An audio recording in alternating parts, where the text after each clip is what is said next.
Kau tentu tahu rasanya ketika harus meninggalkan sesuatu yang sudah begitu lama menjadi bagian dari hidupmu. Rumah yang penuh kenangan, sudut kamar tempat kau sering berdiam diri, aroma dapur yang setiap pagi menebar harum sarapan, bahkan suara tetangga yang entah mengapa terasa begitu akrab di telingamu. Begitulah yang dialami Maila. Beberapa hari terakhir, rumahnya penuh dengan tumpukan kardus, tas besar, dan kantong plastik yang berserakan di mana-mana. Engkau bisa membayangkan bagaimana ia harus memilah setiap benda, pakaian, sepatu, buku, mainan, hingga benda kecil yang penuh kenangan, semua dimasukkan ke dalam kotak. Sesekali ia termenung, menggenggam benda kesayangannya sambil mengingat cerita di baliknya. Ternyata barangku banyak sekali, desah Maila dengan wajah lelah. Kau pun mungkin akan berkata begitu jika melihat 3 keranjang pakaian, 4 kotak sepatu, dan puluhan buku yang belum selesai dikemas. Mengapa semua ini harus terjadi? Jawabannya sederhana. Ayah Maila dipindahkan tugas ke sebuah kota baru, cukup jauh dari tempat tinggal lama mereka. Sebagai keluarga, tentu mereka harus ikut pindah. Dan meskipun berat meninggalkan tempat yang penuh kenangan, ada juga rasa penasaran. Seperti apakah kehidupan di kota baru itu nanti? Hari keberangkatan pun tiba. Pagi-pagi sekali, saat embun masih menempel di dedalungan, keluarga kecil itu sudah bersiap. Engkau mungkin bisa membayangkan suasana pagi itu. Udara dingin menusuk, langit masih samar, burung-burung baru saja terbangun. Ayah menyusun barang-barang di mobil dengan hati-hati. Ibu memastikan semua kebutuhan tidak tertinggal. Sedangkan Maila, ia berdiri di depan rumah lamanya, memandang setiap sudut dengan mata berkaca-kaca. Selamat tinggal rumah, semoga aku bisa kembali suatu hari nanti, gumamnya lirih. Lalu perjalanan panjang pun dimulai. Dari balik jendela mobil, Maila melihat pemandangan berganti. Sawah yang menghijau, perbukitan yang membentang, pasar-pasar kecil di pinggir jalan, dan anak-anak yang berlarian sambil tertawa. Sesekali ia teringat teman-teman lamanya, dan dalam hatinya terbersit rasa rindu yang bahkan belum sempat tumbuh. Perjalanan itu memakan waktu lama, hingga 12 jam. Bayangkan, duduk begitu lama di dalam mobil, melalui jalan berliku, menembus hutan, menyeberangi jembatan, bahkan terkadang berhenti sebentar untuk makan siang di warung sederhana. Kau pasti tahu rasanya. Punggung pegal, mata berat, namun ada semacam semangat yang mendorongmu untuk tetap menanti tujuan. Sesekali Maila bersandar di bahu ibunya, terlelap sebaat, lalu terbangun lagi ketika mobil berguncang melewati jalan berbatu. Ia menguap lebar, lalu tersenyum kecil melihat ayahnya yang tetap tenang mengemudi. Akhirnya setelah perjalanan panjang, saat matahari perlahan turun dan langit memerah jingga, mobil itu berhenti di depan sebuah rumah tua.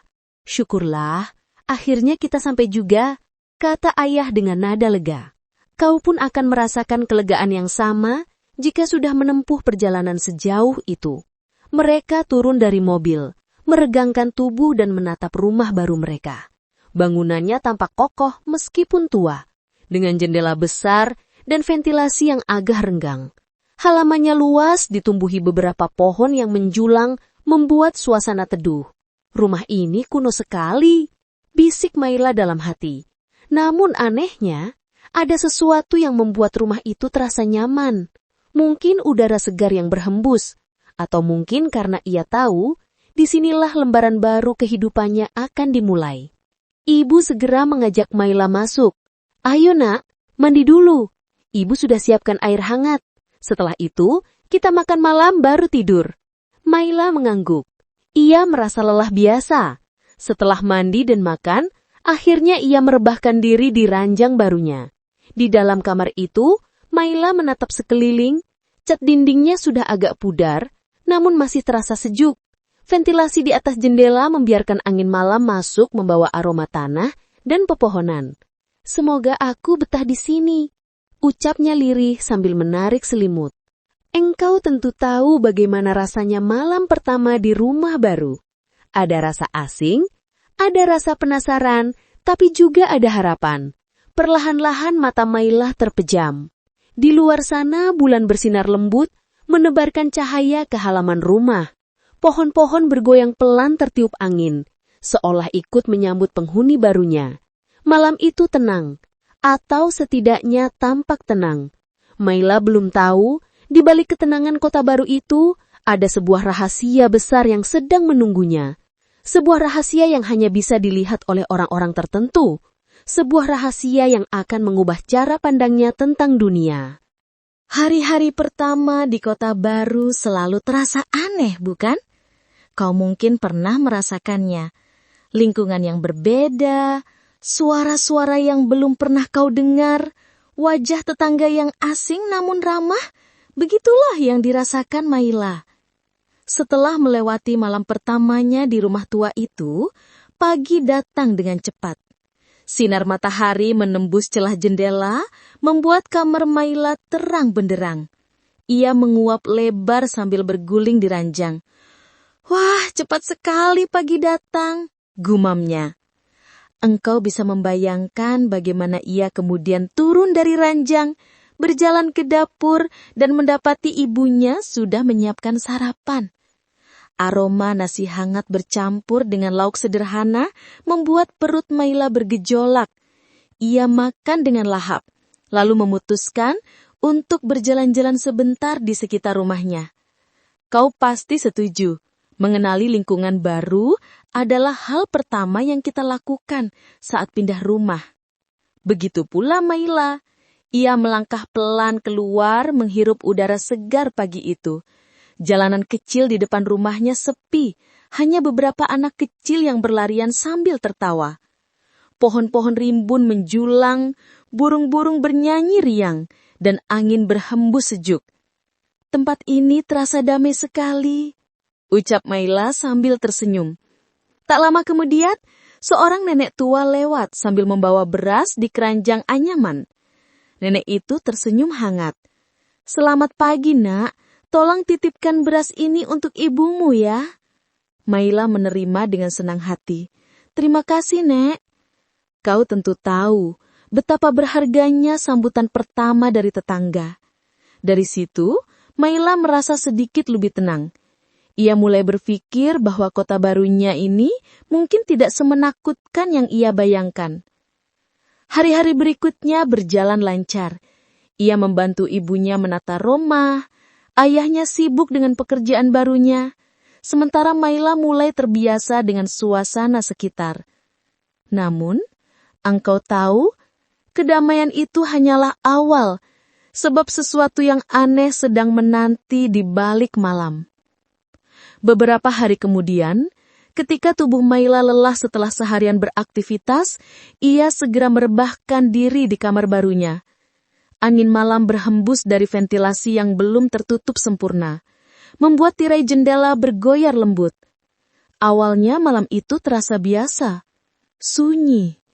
Namun tepat ketika jarum jam menunjuk angka 12, telinga Mailah menangkap sesuatu.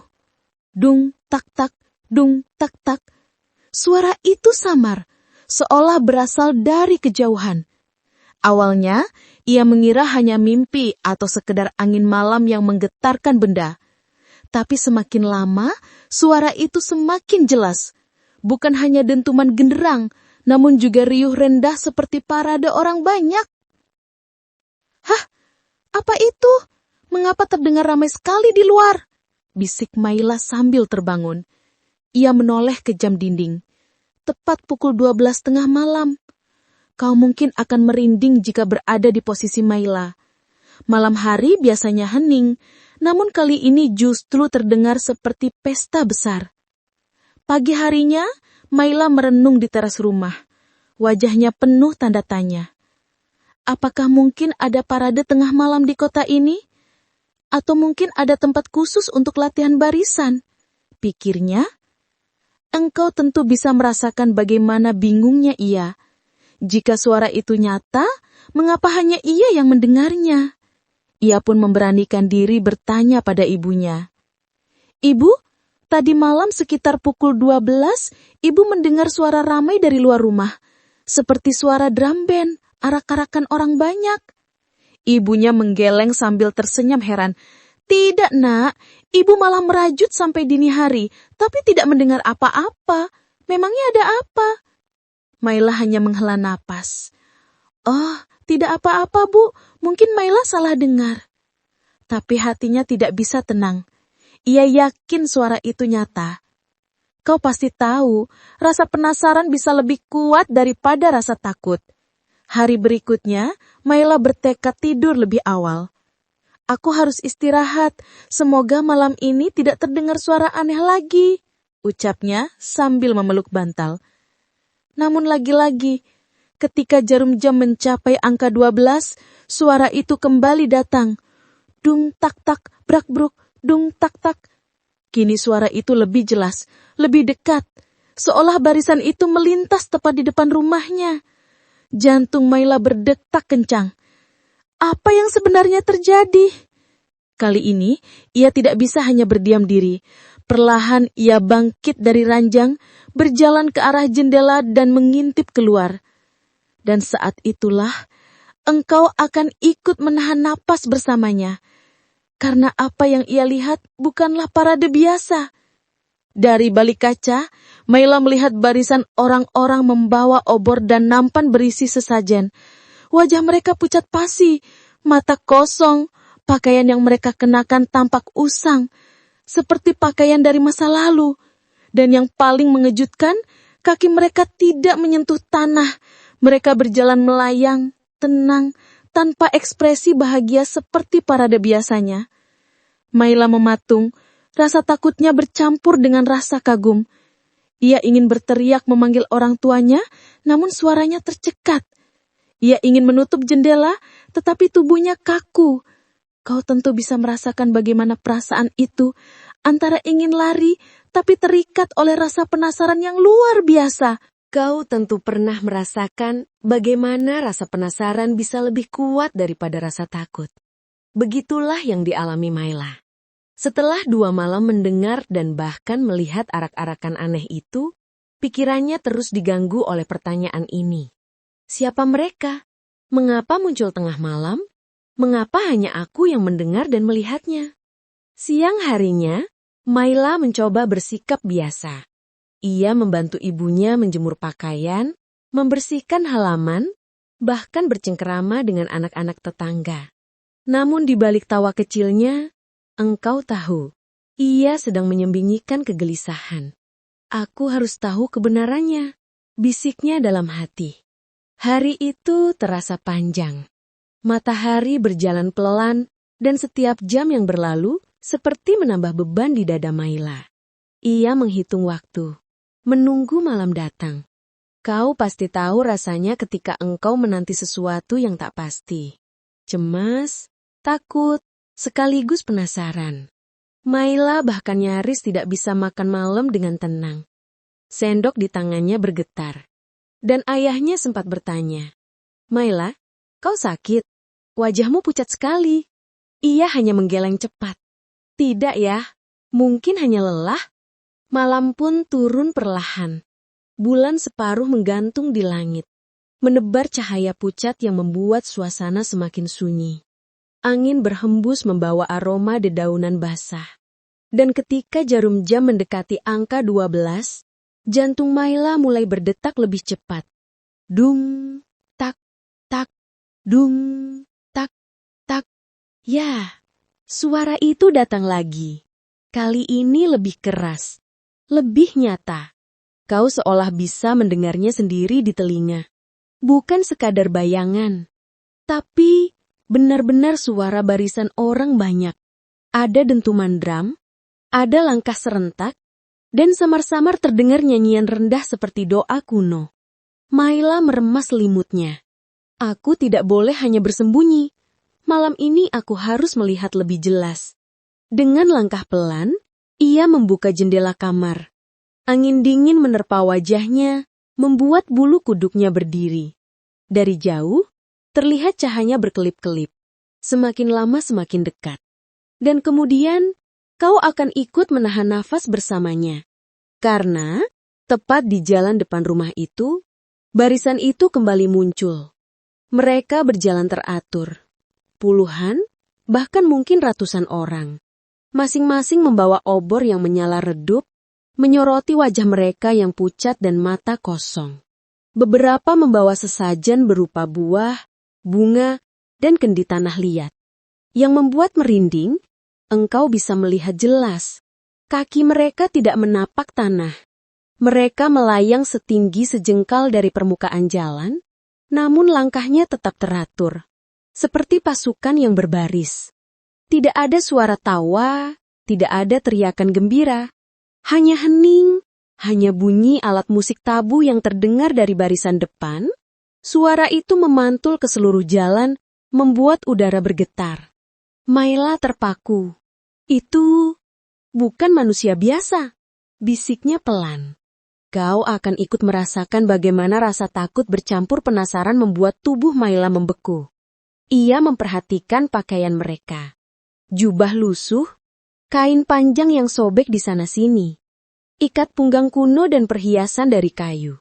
Semua terlihat seperti pakaian zaman dulu, entah dari abad yang mana. Tiba-tiba, pandangan Maila tertuju pada seorang anak kecil dalam barisan. Anak itu membawa obor kecil. Wajahnya pucat, tetapi matanya menatap kosong, lurus ke depan. Dan entah mengapa, ketika barisan melewati rumahnya, anak itu menoleh sebentar, menatap ke arah Maila. Jantungnya hampir meloncat keluar. Kau pasti akan bergidik jika mengalami hal yang sama. Tatapan itu hanya sesaat, namun cukup untuk membuat tubuhnya kaku. Dia melihatku. Dia benar-benar melihatku, pikir Maila dengan nafas terengah. Arak-arakan itu terus berjalan, perlahan menjauh dari tikungan. Namun sebelum hilang, Maila mendengar sesuatu. Bukan suara drum, bukan nyanyian, tapi bisikan halus yang langsung menusuk ke telinganya. Ikuti kami, ikuti, jika kau ingin tahu rahasia kami. Maila tersencak. Ia menutup mulutnya agar tidak berteriak. Apakah mereka berbicara padaku? Kau pasti akan merasa dilema di posisi itu. Apakah harus berlari dan bersembunyi? Atau mengikuti bisikan itu untuk mencari jawaban? Malam berikutnya, rasa penasaran Maila semakin tak terbahankan. Ia menyiapkan diri lebih baik. Membawa senter kecil, buku catatan, dan mengenakan jaket tebal. Jika mereka muncul lagi, aku harus berani. Aku harus tahu apa yang sebenarnya terjadi, gumamnya. Dan benar saja. Tepat tengah malam, suara itu kembali datang. Dentuman, nyanyian, cahaya obor, semuanya sama seperti malam sebelumnya. Namun kali ini, Maila tidak hanya mengintip dari jendela. Ia membuka pintu rumahnya dengan hati-hati. Melangkah ke halaman, dan berdiri di balik pohon besar. Kau bisa merasakan betapa degup jantungnya semakin keras. Seolah bisa terdengar hingga ke telinganya sendiri. Ia menyembunyikan tubuhnya sambil menatap barisan roh yang kembali lewat. Saat barisan itu semakin dekat, Maila menyadari sesuatu. Di depan rombongan, ada seorang pria tua membawa tongkat kayu panjang dengan hiasan kain merah di ujungnya. Pria itu tampak seperti pemimpin.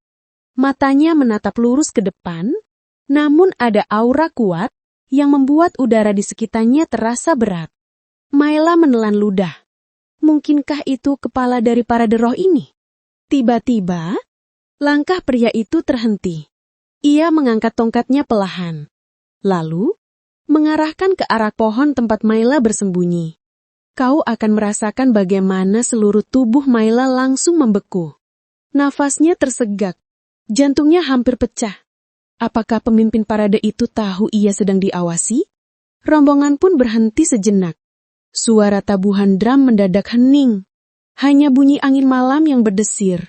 Puluhan pasang mata kosong serentak menoleh ke arah pohon tempat Maila berada. Tidak, jangan lihat ke sini, bisiknya dengan wajah pucat. Detik itu terasa sangat panjang. Hingga akhirnya, pemimpin itu menurunkan tongkatnya. Tabuhan drum kembali terdengar, dan barisan roh melanjutkan langkahnya. perlahan menghilang di tikungan. Maila jatuh terduduk. Tubuhnya lemas. Ya Tuhan, apa yang sebenarnya terjadi di kota ini? Pagi itu, matahari bersinar lembut di balik pepohonan. Burung-burung berkicau, udara segar masuk melalui jendela rumah dinas. Namun, meskipun suasana pagi begitu indah, hati Maila masih diliputi rasa resah. Kau tentu bisa membayangkan bagaimana rasanya setelah menyaksikan parade roh 3 malam berturut-turut. Rasa takut masih melekat, tapi rasa penasaran jauh lebih besar. Ia duduk termenung di teras rumah, menatap jalan yang setiap malam menjadi saksi arak-arakan misterius itu. Apakah aku satu-satunya yang melihatnya? Atau ada orang lain yang tahu tentang ini? Siang itu, ketika Maila sedang menyapu halaman, seorang nenek tetangga yang akrab disapa Nenek Rina datang menghampiri. Perawakannya kecil, rambutnya sudah memutih, namun sorot matanya tajam dan penuh pengalaman. "Nak Maila," katanya lembut, "wajahmu terlihat pucat sekali beberapa hari ini. Kau sakit?" Maila menunduk sebentar, lalu memberanikan diri bercerita. Kau bisa merasakan bagaimana suaranya bergetar ketika ia mengatakan, "Nek, aku melihat sesuatu setiap tengah malam. Parade. Orang-orang berjalan membawa obor, sesajen, dengan wajah pucat, tapi kaki mereka tidak menapak tanah. Aku takut, tapi juga bingung. Apakah aku salah lihat?" Nenek Rina terdiam. Senyum samar muncul di bibirnya, seolah ia sudah tahu apa yang terjadi. "Jadi, akhirnya kau pun melihatnya. Kau tentu akan ikut menegang mendengar jawaban itu." Maila menatap nenek dengan heran. "Nek, maksudnya apa? Kau juga tahu tentang mereka?" Nenek Rina duduk di kursi bambu di teras, menghela nafas panjang. "Apa yang kau lihat bukan hal baru. Itu adalah parade leluhur. Sebuah tradisi kuno yang sudah ada sejak ratusan tahun lalu di kota ini." Ia lalu mulai bercerita. Engkau pun seakan ikut larut dalam dongeng yang keluar dari bibir sang nenek. Dulu, setiap menjelang musim panen, para penduduk kota mengadakan arak-arakan di tengah malam. Mereka membawa sesajen, obor, dan musik tabuh sebagai bentuk penghormatan untuk leluhur. Parade itu adalah doa bersama, agar panen melimpah, agar penyakit dijauhkan, dan agar kota tetap damai. Maila mendengarkan dengan seksama. "Tapi yang kulihat bukan manusia, Nek. Wajah mereka pucat, pakaian mereka lusuh, bahkan mereka melayang di udara." Nenek Rina mengangguk pelan. "Ya, karena parade itu kini hanya dijalankan oleh roh-roh leluhur. Sejak puluhan tahun lalu, tradisi asli sudah berhenti. Tapi arwah para leluhur masih melanjutkannya. Mereka tidak pernah absen." Maila bergidir. "Bagaimana aku bisa melihatnya? Ayah dan ibu tidak pernah melihat apapun. Bahkan mereka bilang tidak mendengar suara apapun." Nenek Rina menatapnya dengan dalam.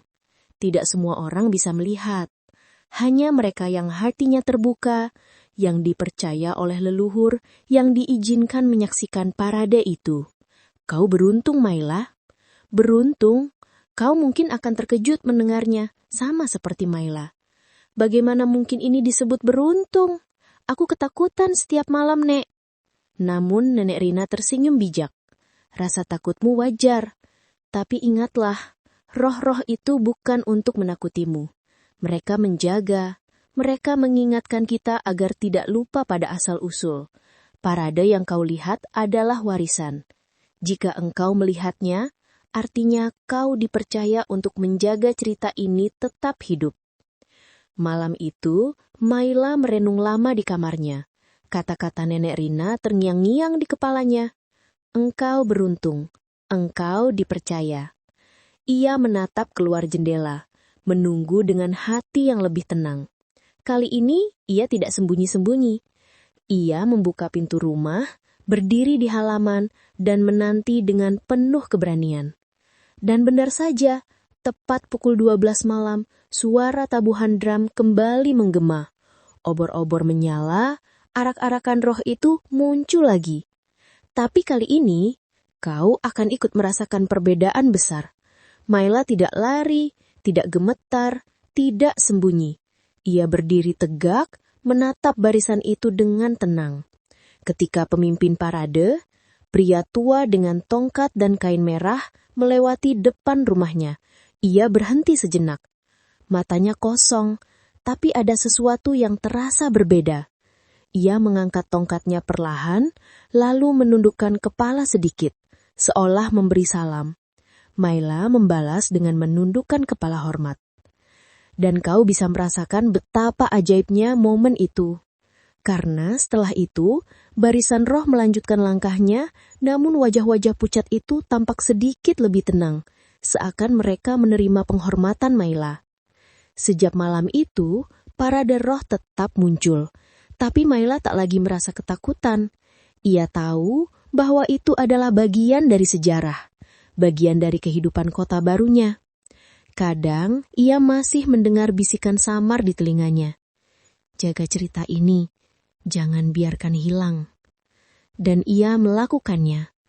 Maila menjadi penjaga kisah, pencerita yang menyimpan rahasia parade malam itu agar tidak dilupakan generasi berikutnya.